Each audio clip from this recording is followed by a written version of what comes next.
নায়িকা নিপুণ বাংলা সিনেমার জনপ্রিয় নায়িকা তিনি। নাসরিন আক্তার নিপুণ যার পুরো নাম, তবে নিপুণ নামে অধিক পরিচিত ঢাকার সিনেমার এই অভিনেত্রী। বর্তমানে বাংলাদেশ চলচ্চিত্র শিল্পী সমিতির সাধারণ সম্পাদকের দায়িত্ব পালন করছেন, সেটাও বেশ নাটকীয় ঘটনার মধ্য দিয়েই।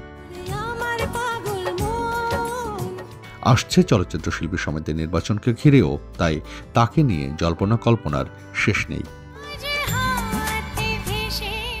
ঠিক কিভাবে আজকের এই অবস্থানে আসলেন নিপুণ? দুইবার জাতীয় চলচ্চিত্র পুরস্কার বিজয়ী অভিনেত্রী নিপুণের জীবনটাও অনেকটাই চলচ্চিত্রের মতো। 1999 সালে উচ্চ মাধ্যমিক পরীক্ষা দেওয়ার পর মস্কোতে চলে যায় নিপুণ। সেখানে 2004 সাল পর্যন্ত কম্পিউটার সায়েন্সে পড়াশোনা করেন। এ সময় বিবাহ বন্ধনেও আবদ্ধ হন এবং চলে যান যুক্তরাষ্ট্রে। যদিও বিবাহিত জীবন স্থায়ী হয়নি সুন্দরী এই নায়িকার। নিপুণ তার স্বামী ও মেয়ে তানিশার সঙ্গে লস অ্যাঞ্জেলেসে 2006 সাল পর্যন্ত ছিলেন। তারপর হয়ে যায় স্বামীর সাথে বিচ্ছেদ পরবর্তী সময়ে বেশ কষ্টকর দিন কাটাতে হয়েছে নিপুণকে। সে সময় বিদেশের মাটিতে একটি স্বর্ণের দোকানে কাজ নেন নিপুণ, যেখানে দিনে প্রায় 12 ঘন্টারও অধিক সময় তাকে দাঁড়িয়ে দাঁড়িয়ে কাজ করতে হতো।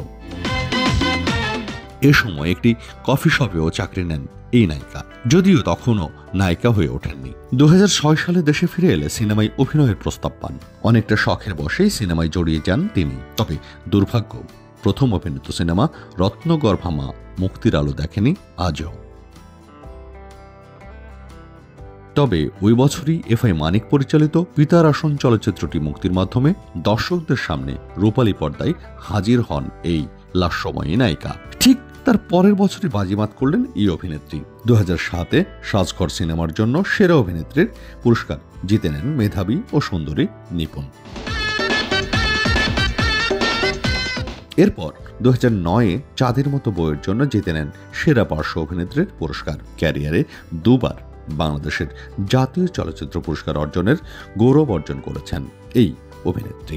দুই বাংলার সুপার টুপার নায়ক প্রসেনজিৎ চট্টোপাধ্যায়ের সাথেও পরিচয় নামের একটি চলচ্চিত্রে অভিনয় করেছেন তিনি। অভিনয়ের পাশাপাশি টিউলিপ এন্টারটেইনমেন্ট নামে একটি প্রযোজনা প্রতিষ্ঠানও আছে নায়িকা নিপুণের। এবারে আসি অভিনেত্রী নিপুণের শিল্পী সমিতির নেত্রী হয়ে উঠবার গল্পটিতে। 2017 সালে নিপুণ বাংলাদেশ চলচ্চিত্র সমিতির কার্যনির্বাহী সদস্য পদ লাভ করেন। 2022 সালে কাঞ্চন নিপুণ পরিষদ থেকে সাধারণ সম্পাদক পদে নির্বাচনে অংশ নেন।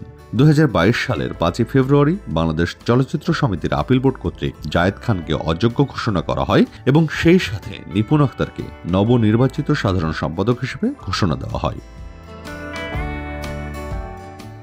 এরপর 2 মার্চ 2022 হাইকোর্ট জায়েদ খানকে বাংলাদেশ চলচ্চিত্র সমিতির নির্বাচিত সাধারণ সম্পাদক হিসেবে ঘোষণা করে, যা 21 নভেম্বর 2022 আপিল বিভাগের হাইকোর্টের রায়কে স্থগিত করে। এই আদেশের ফলেই নিপুণ আক্তার বাংলাদেশ চলচ্চিত্র সমিতির সাধারণ সম্পাদক পদে বহাল থাকতে পেরেছেন।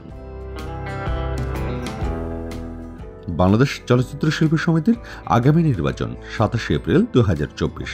নির্বাচনকে ঘিরে নিপুণের প্যানেলে কে হবেন সভাপতি তা নিয়ে জল্পনা কল্পনা চলছিলই। শুরু থেকে খবর ছিল সভাপতি খুঁজে পাচ্ছেন না বর্তমান প্যানেলের সাধারণ সম্পাদকের চেয়ারে থাকা চিত্রনায়িকা নিপুণ।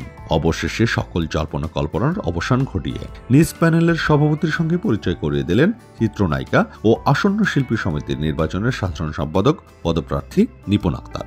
80 ও 90 দশকের সোনালী দিনের নায়ক মাহমুদ কলি হচ্ছেন তার প্যানেলের সভাপতি পদপ্রার্থী।